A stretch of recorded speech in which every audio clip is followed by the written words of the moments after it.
Shalom, queridos, tudo bem?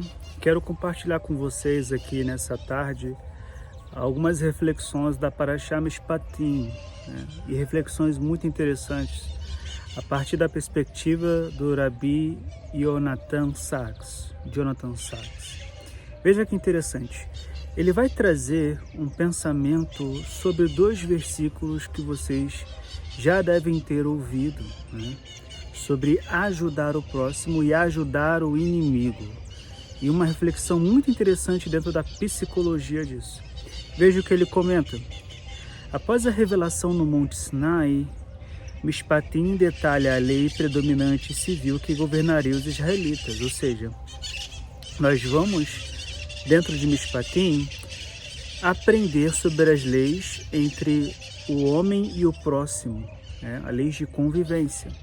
Ele diz: grande parte da Parashá é dedicada a um código de leis que expressa detalhadamente a sociedade justa que os israelitas foram instruídos a criar. Então, a perspectiva de sociedade que o Eterno quer para o povo é o que está descrito na Parashá Mishpatim. Vamos lá. Ele diz: em consonância, ou seja, em confirmação com a ideia já mencionada em relação a Avraham. Por quê? Porque o Eterno diz em Gênesis capítulo 18, versículo 19, que escolheu Avraham e escolheu exatamente a descendência de Avraham porque sabia que ele instruiria seus filhos sobre o que seria certo, a guardar o caminho do Senhor. Então a escolha de Avraham não foi uma escolha simples, foi uma escolha de alguém que continuaria essas instruções. E ele diz, o Maimônides, no Guia dos Perplexos, observa que o Mishpat é uma ideia complexa. Denota o ato de decidir sobre uma determinada ação de acordo com a justiça que pode exigir misericórdia ou punição. Então, é uma ideia complexa. Por que essa ideia é complexa? Porque na tradição judaica, raramente a justiça é estrita. O que seria uma justiça estrita? É você aplicar exatamente o que está escrito sem ter traços da misericórdia e de compaixão. É como nós aprendemos de ser ferro ou fogo. Então, a tradição judaica ensina que você não deve ter uma justiça estrita. Você simplesmente bater o martelo porque está escrito. Porque não é assim que o Eterno age para conosco. Então, ele diz, há momentos em que essa justiça, ela deve ser temperada com compaixão e humanidade. Um exemplo notável encontra-se na Parashá desta semana. Ela é apresentada de forma breve e sem ênfase, mas possui implicações profundas, além de sutileza e beleza moral. Em Shemot, em Êxodo capítulo 23, versículo 5, está dito, se vires a jumenta do teu inimigo curvada sob o peso de seu fardo, não passarás por ela, certamente aliviarás com ele a carga da jumenta. Olha aqui o que o Rabi Jonathan Sacks observou. Existem dois princípios em jogo dentro desse versículo. Um deles é a preocupação com o animal. O Eterno, ele nos instrui a cuidar da natureza, a forma como você cuida das plantas que você possui, a forma como você cuida dos animais que você tem, isso demonstra o amor que você tem pela criação, pelo que Deus criou. Isso é muito importante. Nós estamos aqui num ambiente que traz já essa linha de raciocínio. E diz, a lei judaica proíbe zar arba alei ha'im, a imposição desnecessária de dor aos animais. Você não pode colocar dores desnecessárias sobre o animal, colocar um peso, um fardo maior do que o animal consegue carregar, no exemplo dos animais que trabalham na parte da agricultura, por exemplo, ou qualquer coisa que esteja relacionado a isso. Isso, claro, que também está envolvido sobre leis de alimentação de um animal, de cuidados de um animal. Então, o primeiro ponto aqui é o cuidado com o animal. A segunda ênfase, ela é ainda mais forte em essência. Seu inimigo também é um ser humano.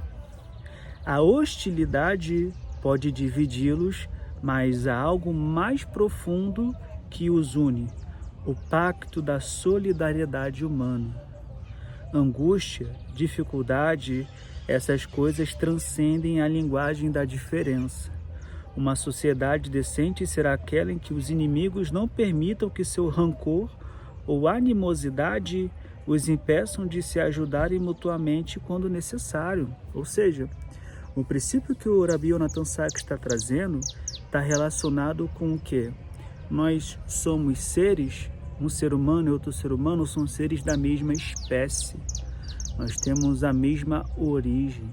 Então, a solidariedade entre as espécies, ela transcende a angústia, transcende a dificuldade. Isso é um pacto maior que esses sentimentos. Então, se alguém estiver em apuros, ajude. Não pare para perguntar se é amigo ou inimigo. Envolva-se da mesma forma como Moisés se envolveu quando viu os pastores maltratando as filhas de Itró, as filhas de Jetro, né? Lá em Êxodo capítulo 2, versículo 16 ao 19. E Abraham fez quando orou pelo povo das cidades da planície, em Gênesis 18, 23 ao 33. Então, existem várias nuances importantes que a gente vai tratar. A primeira surge de um mandamento paralelo em Deuteronômio. Então, nós lemos primeiro essa mitzvah, esse mandamento, que você deve ajudar a tirar o fardo do peso de um animal de seu inimigo, com ele. Agora, em Deuteronômio, no capítulo 22, versículo 4, a gente vai ter uma mitzvah que é semelhante ou idêntica. Ele diz assim: não verás o jumento ou o boi do teu irmão cair sob a carga no caminho e não te esconderás dele. Levantarás a carga com ele. Vejam isso. Shemot, Êxodo, fala sobre inimigos, comenta o Rabbi Yonatan Sachs. Deuteronômio fala sobre amigos. É uma perspectiva diferente. Sobre esses dois mandamentos, o Talmud afirma: se o animal de um amigo precisa ser descarregado e o de um inimigo, você deve primeiro ajudar o inimigo para suprimir a má inclinação. Então, olha que interessante. Se houver a mesma situação entre duas pessoas, uma é amiga e outra é inimiga, você deve primeiro ajudar a inimiga para suprimir a má inclinação relacionada a isso. Ambos precisam igualmente de ajuda. No caso de um inimigo, porém, há mais em jogo do que simplesmente ajudar alguém em apuros. Há também o desafio de superar o afastamento, a distância e o ressentimento. Portanto, isso tem prioridade. O Eterno, ele sempre vai dar prioridade para a retificação interior que precisamos ter. E essa retificação interior, ela é superior à retificação externa. Como que seria isso, né? É exatamente o exemplo que está sendo dado aqui. Você ajudar as duas pessoas é uma retificação externa, é uma tzedakah. Agora, você ajudar um inimigo é tanto externa quanto interna entre ambas as pessoas. Ele diz, portanto, isso tem prioridade. Os sábios estavam interpretando uma nuance no texto. A frase, não passarás por ele, parece supérflua, mas não é. O que ela destaca é que quando vemos nosso inimigo sofrer, nosso primeiro instinto é passar por ele. Daí parte da lógica do mandamento ser reprimir a má inclinação, porque você veria um inimigo seu e você passaria por ele e não ajudaria ele. E ele comenta: há, no entanto, uma ressalva. Observe o que o texto diz. Certamente, abre aspas, ou entregarás o fardo a ele.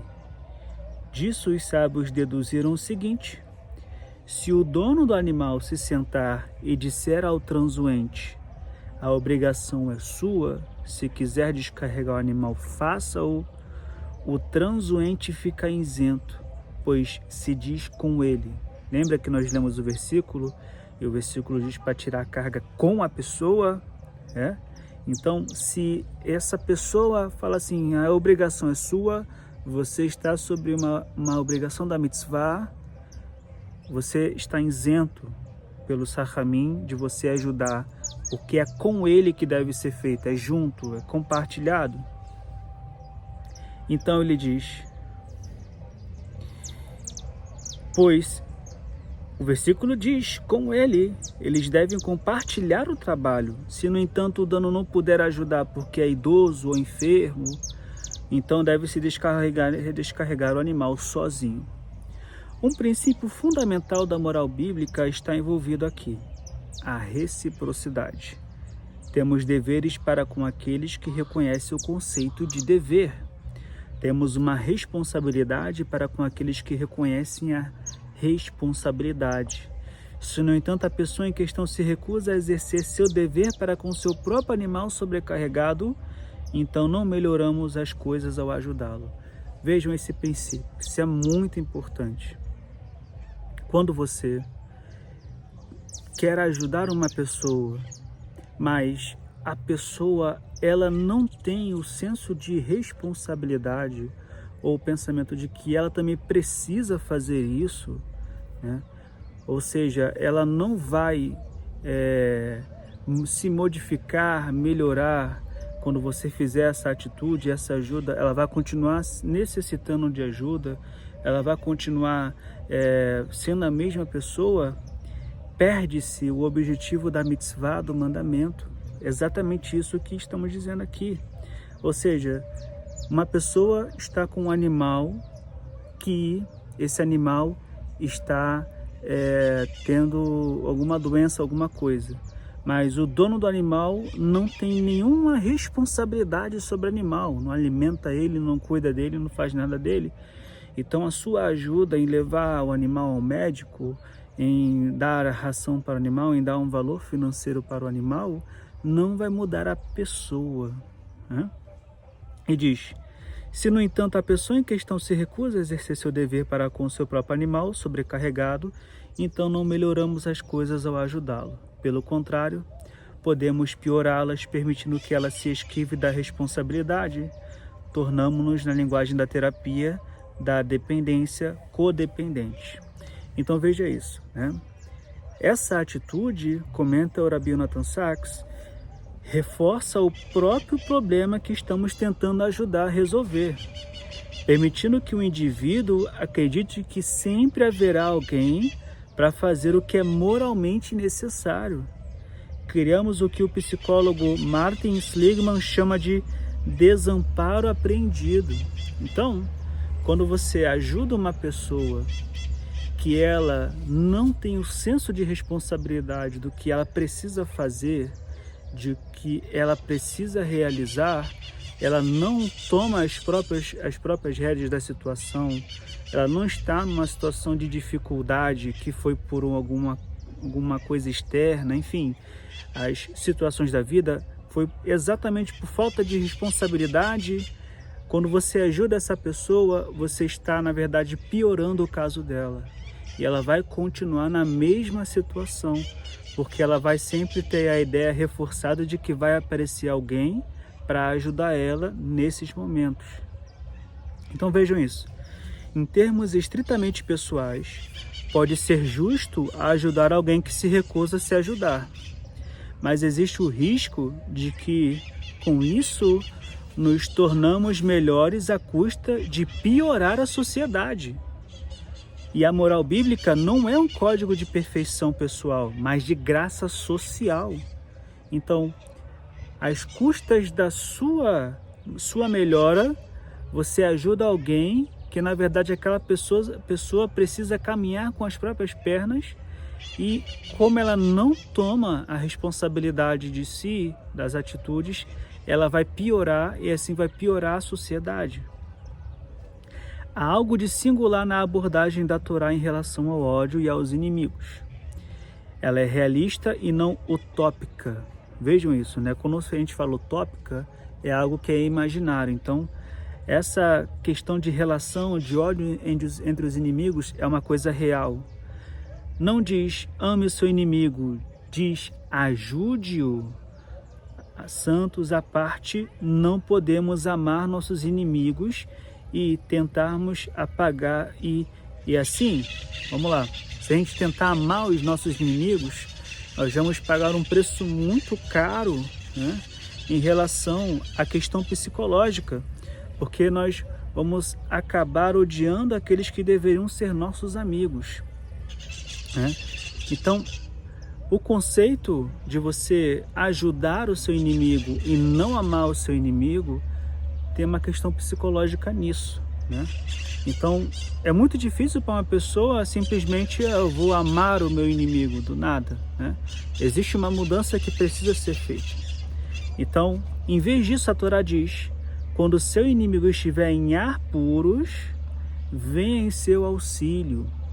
Dessa forma, parte do ódio se dissipará. Quem sabe se a ajuda prestada não poderá transformar a hostilidade em gratidão e daí em amizade. Essa é uma maneira prática de superar o ódio. Sem dúvida, o judaísmo tem fortes convicções contra o ódio. Moshe, o próprio Moisés, ordenou ao povo: não odeiem o edomita, porque ele é seu irmão. Não odeiem o egípcio, porque vocês foram estrangeiros em sua terra. Se é Devarim, Deuteronômio, capítulo 23, versículo 8. Esses eram os exemplos paradigmáticos de inimigos. Edom era de Esav, Esaú, rival de Yaakov, Jacó.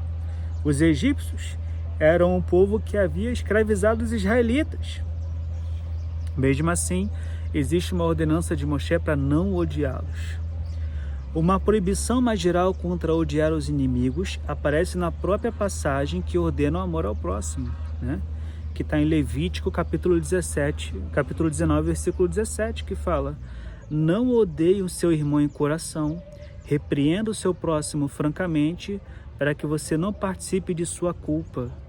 Não busque vingança, nem guarde rancor contra nenhum dos seus, mas ame o seu próximo como a si mesmo, eu sou o Senhor. Então, o Maimônides comenta: apague da sua mente quaisquer ofensas cometidas contra você e não guarde rancor, pois enquanto alguém alimenta uma mágoa e a mantém na mente, pode vir a se vingar.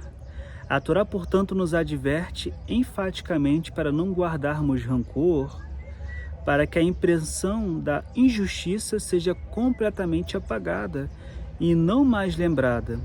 Esse é o princípio correto. Somente ele torna possível a vida civilizada e a interação social.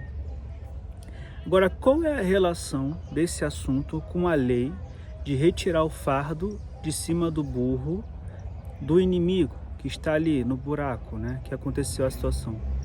Qual é a relação disso?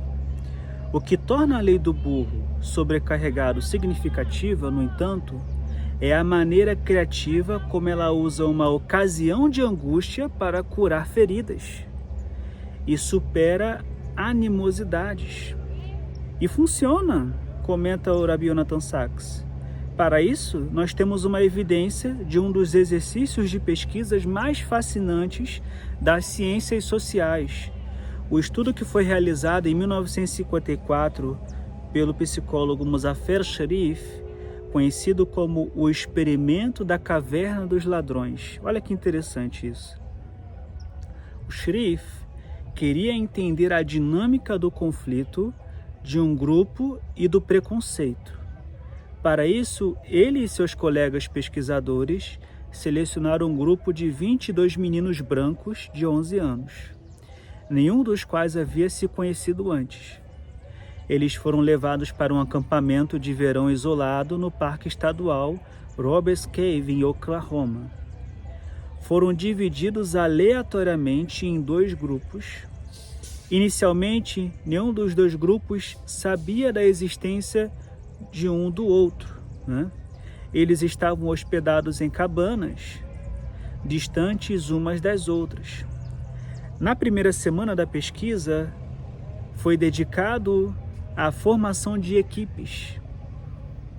Os meninos fizeram trilhas e nadaram juntos. Olha só que interessante. Cada grupo escolheu um nome para si. Eles se tornaram as águias e as cascavéis. Eles estamparam os nomes em suas camisetas e bandeiras. Então, durante 4 dias, as 2 equipes foram apresentadas uma à outra por meio de uma série de competições. Agora veja, havia troféus, medalhas e prêmios para os vencedores e nada para os perdedores. Quase imediatamente surgiu uma tensão entre elas, entre os grupos, xingamentos, provocações e canções depreciativas. A situação piorou, cada um queimou a bandeira do outro e invadiu os alojamentos. Eles se recusaram a comer juntos no mesmo refeitório. Entrou a terceira etapa agora. Foi chamada de fase de integração. Foram organizadas reuniões. Os 2 grupos assistiram a filmes juntos. Soltaram fogos de artifício juntos no dia da independência. A esperança era que esses encontros presenciais diminuíssem as tensões e levassem à reconciliação. Não funcionou. Vários encontros terminaram com as crianças jogando comida umas às outras. Na 4ª etapa, os pesquisadores criaram situações em que surgia um problema que ameaçava ambos os grupos simultaneamente. Então, eles criaram na 4ª etapa uma situação que prejudicava os 2 grupos. Os 2 iam ser prejudicados da mesma forma. E diz, a primeira foi um bloqueio no abastecimento de água potável do acampamento.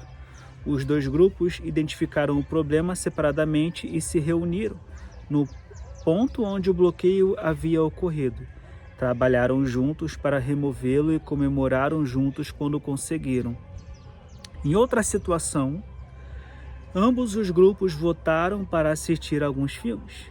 Os pesquisadores explicaram que os filmes custariam dinheiro para alugar e que não haveria fundos suficientes no acampamento para isso.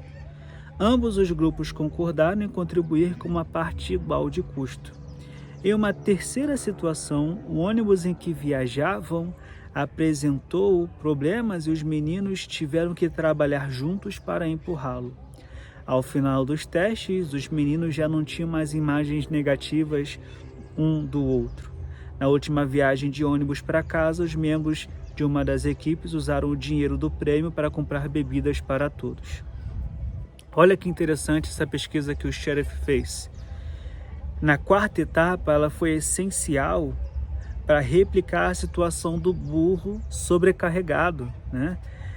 Criou um problema que nenhum dos 2 grupos conseguiriam resolver sozinhos, mas que poderiam ser solucionados com a colaboração de ambos. A conclusão é nada menos que revolucionária. A Torá, ela observou o conflito entre 2 pessoas. Hashem observou o conflito entre 2 pessoas e deu a cura para o ódio entre uma pessoa e outra. As linhas de fratura entre inimigos não são, como muitas vezes se pensou, um fato inexorável da natureza humana. Inscritos em nossos genes, de fato, sentimos hostilidade em relação ao forasteiro, ao outro, ao estranho. Isso está escrito em nossa psicologia evolutiva e virá à tona sempre que tiver a oportunidade. Mas as fronteiras podem ser redesenhadas para que antigos inimigos estejam do mesmo lado da mesa e não em lados opostos. Tudo o que é preciso é uma tarefa compartilhada que ambos possam realizar juntos, mas nenhum deles consiga fazer sozinho. Essa é a situação exemplificada na lei do burro sobrecarregado. Ela não exige que realizemos a tarefa quase sobre-humana de amar o nosso inimigo. No experimento que nós acabamos de ver, nós vemos que A barreira do afastamento, da hostilidade, ela é derrubada quando existe algo em comum entre ambos os grupos, né? Então, essa é a perspectiva que o Rabbi Yonatan Sachs está trazendo para a gente, muito interessante, de que a lei do burro sobrecarregado, né? E quando você ajuda o seu inimigo, você cura o coração e você consegue compelir para uma sociedade boa, uma sociedade em evolução, uma sociedade em direção ao Criador dos céus e da terra. Shalom, shalom, esse foi o ensino e a reflexão de hoje e até a próxima. Fiquem com essa paisagem, né?